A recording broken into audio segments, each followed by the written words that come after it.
Hello! You're watching The Great Canadian Bagel here, and today we have another New Brunswick election forecast.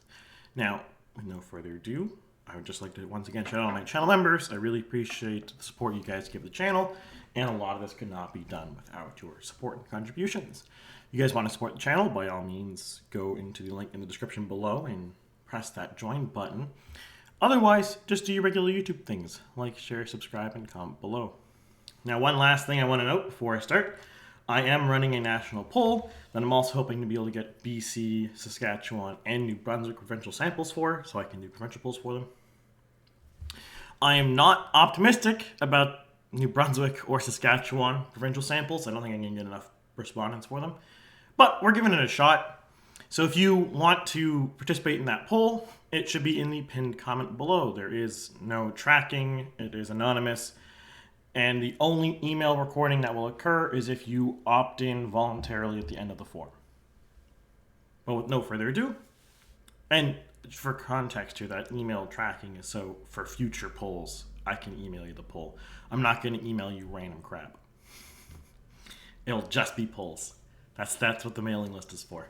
But with no further ado, let us begin. So, New Brunswick's been in a tricky spot this election because there's like no data going into this. There's very, very little data. If I just bring here, for example, the Wikipedia article here, we have had 6 polls this year. Sorry, that's 5. We've had 5 polls this year. This entire calendar year, we've had 5 polls. 3 of which from the same pollster. That's not great. And then some of these polls are not good quality themselves.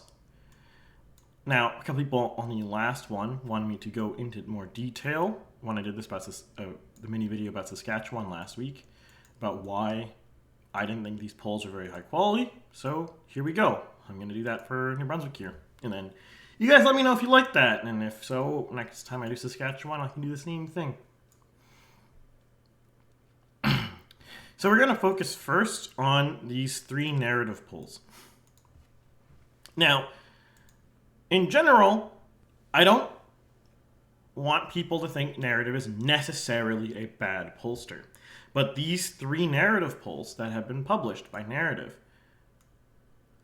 are not good polls. And the reason they're not good polls boils down to their regionals. So we'll start off with this one. This is the most old poll. This is February 2024.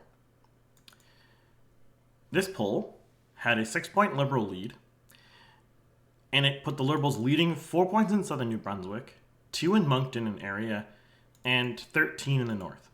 Now, let's bring this here. The north is roughly this.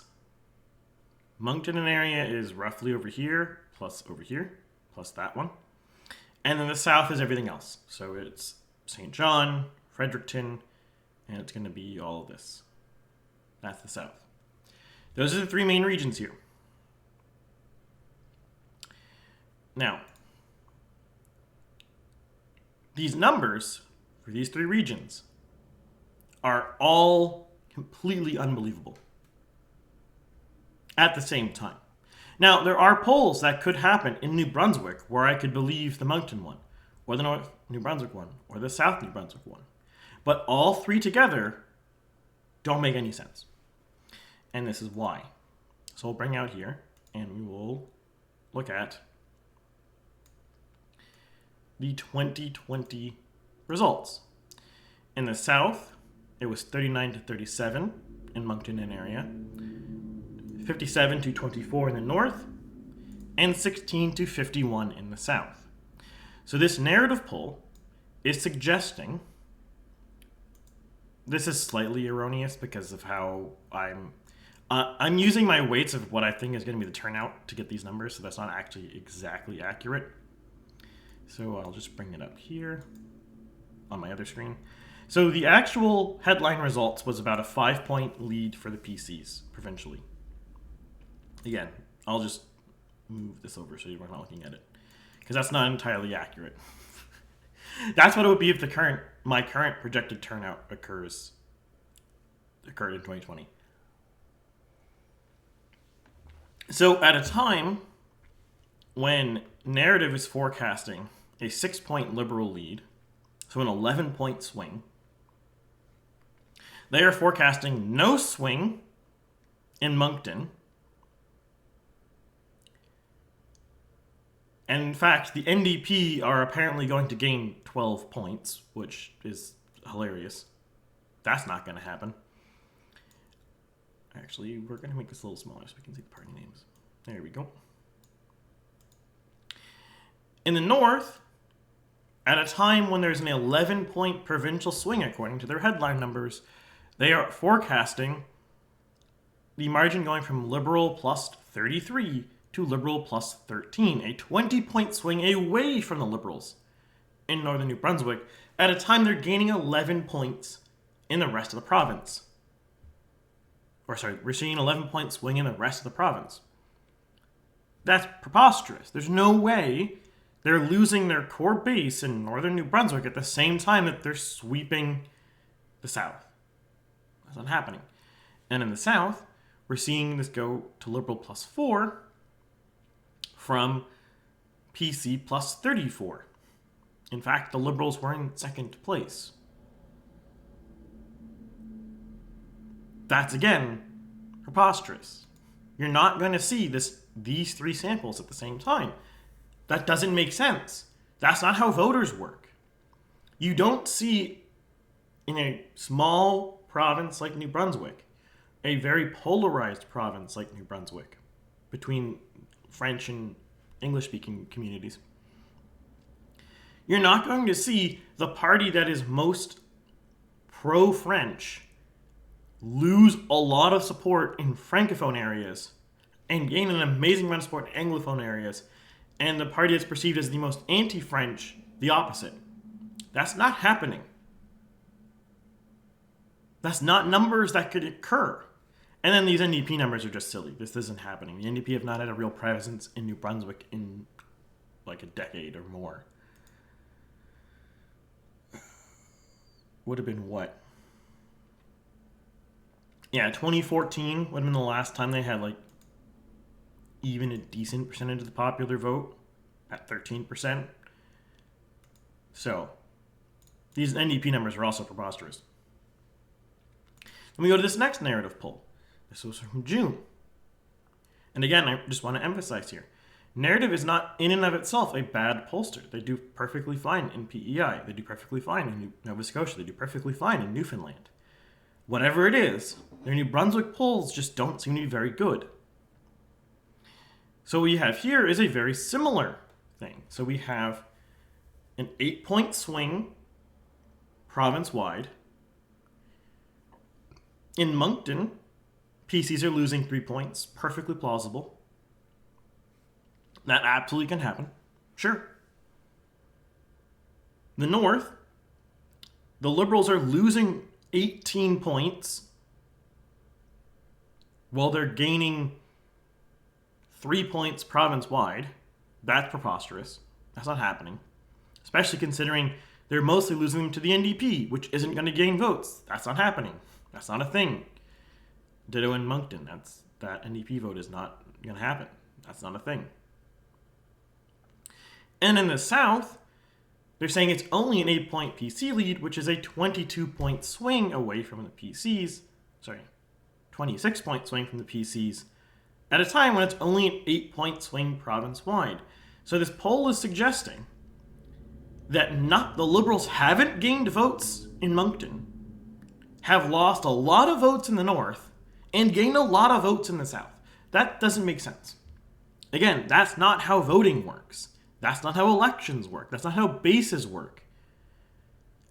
There's not really any possible strategy that the Liberals could employ where they could destroy themselves in northern New Brunswick and explode in southern New Brunswick. That's not a thing you can do. Because even if they decided to take the most pro-Anglo policies and the most anti-French policies possible, they might be able to successfully alienate northern New Brunswick. But that doesn't mean southern New Brunswick is going to vote for them. Because the PCs already exist and already do the things people want in the South. That's why the South has been voting for the PCs. And it's also worth noting in the South that the People's Alliance had 13 points in 2020. Yes, they're definitely not going to get that much this time around, now that Chris Austin has joined the PCs. It's going to take a lot of wind out of the sails of the People's Alliance. But they're still going to do... That still tells you that the South is not open, generally speaking, to left-wing politics. On top of just the polarization in New Brunswick, it's just not very left-wing. 64% voted for a right-wing party.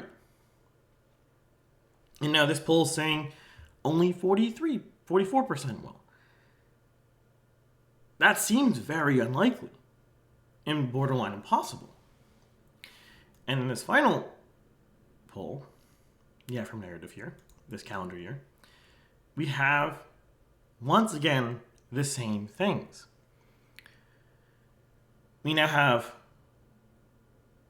11-point lead, so a 16-point swing. So in this case, the Moncton numbers, reasonable. Those could happen, for sure.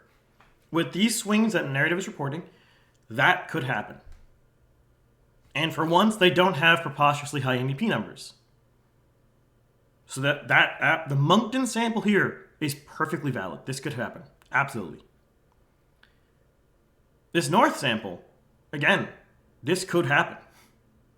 It's not that different from what it was in 2020.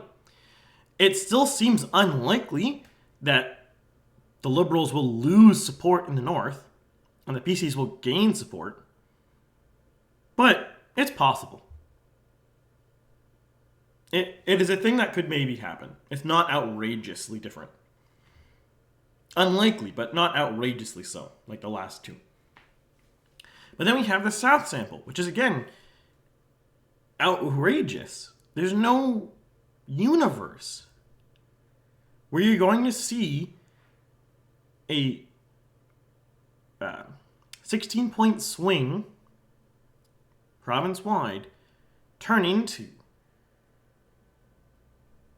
a 28-point swing in the South, in the most conservative part of New Brunswick. Especially once you factor in that the People's Alliance apparently is also losing 11 points. So it's not just, in the naive sense, a 26-point swing. It's closer to a 37-point swing. That's just not a thing. That won't happen. That's completely and entirely implausible. And then we have a Nanos poll that came out. I didn't bring it over here because I forgot. And here we go. I got it. And this poll has examined the exact same core problems. We have the same three regions, same definitions. Now, Nanos did not remove the undecideds. And this question is really weird. I don't like this question. I think this is a really bad poll question here. Rank your top 2 current local preferences. Terrible question. But, going by this question, this is suggesting that there is a small lead in Moncton area. Perfectly plausible. That could happen. Absolutely. That the PCs are leading in the north and they're tied in the south. So Nanos here is telling us in this poll that at a time when the PCs have probably lost a little bit of support in Moncton and area, they're now in first place in the north. They've gained like 30 points. A 30-point swing has occurred in the north. They're in first place. And at the same token, they had a 30-point swing in the south, and they're now in a tie. That's ridiculous. That's an absurd claim. I have no idea how any pollster can look at this number and be like, aha, yes, there we go. That's real. And if you go by their second ballot test question here, it's not any better.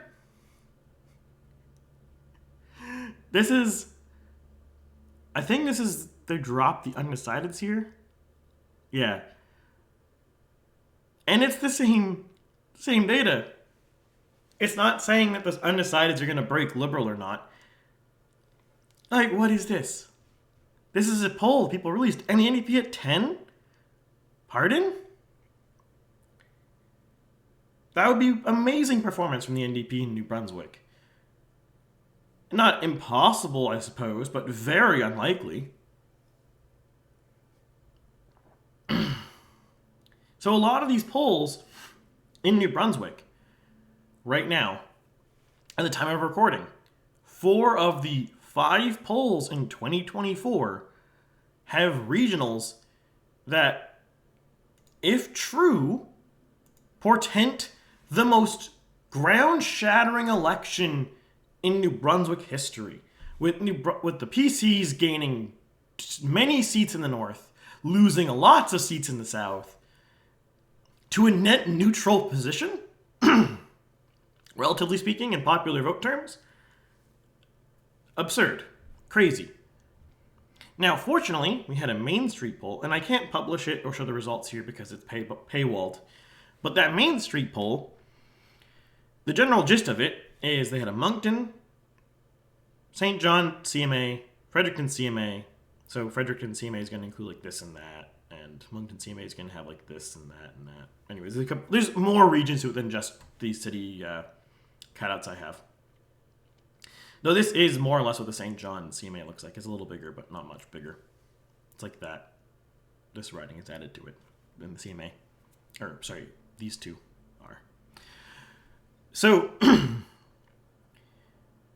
the Main Street poll has a perfectly rational rural New Brunswick sample. A perfectly rational northern New Brunswick sample. A perfectly rational Moncton CMA sample. Fredericton CMA sample. Their St. John CMA sample is a bit wild. I think it's very unlikely. I can't say or show you why I think it's unlikely, because paywall, but it seems very, very unlikely. Now, that said, it is a sample size of 110 in the Main Street poll, so it could just be noise. That makes it unlikely, because if it's at the bottom end, the PC's at the bottom of their margin of error and the Liberals at the top. So it's about an 8-point margin of error here. So if you had a 16-point swing, that seems pretty realistic to me for the PCs in St. John. Because it is worth noting that for the PCs, St. John is their strongest part of the province right now in the Higgs era. And it wasn't necessarily always the strongest region, but it is now. So I have it mapped out on Riding Builder here. And if we go turn on district details and turn on St. John, we see 58 to 19 margin in the St. John CMA. So this CMA should be a landslide for the PCs. If it's not, something dramatic has occurred here. Something completely wild. The CMA is actually to the point that the Conservatives federally would have won it in both elections. And the Conservatives federally did really bad in 2019 and 2021. Like, tremendously bad. And they would have won it in both elections. So, I'm expecting this to be pretty solid PC. For those curious, if I can click here, this is the Fredericton numbers. It is CMA. Sorry about that. I have a thing in my throat. Again, a strong lean for the PCs, but it's more possible that things can happen here, because if you look at 2018, it was a lot closer. So this definitely has more room to play. And then for those curious, this is what Moncton looks like. The whole CMA. I will note here, this Moncton area, my Moncton also includes the southeast here. This like turquoise. And Southeast is very strongly liberal. Same thing with the North here. So, etc. Sorry about this. But yeah, that's where we are. I'm not entirely confident with this projection because the lack of quality polls that we're looking at here. But we have some polls. We have one this calendar year. It's for the most part a good poll. So that's where we are. I'll try to make another update of these if I get more polls out before the election day. Expect more videos like this for New Brunswick or Saskatchewan, maybe a couple other places on Fridays, just because there's less to talk about for these provincial elections. They're less dramatic, and a lot of things that are happening in them are happening in others. So we're going to keep them on the short videos. So with that, I bid you all adieu, and I will see you next time with something different.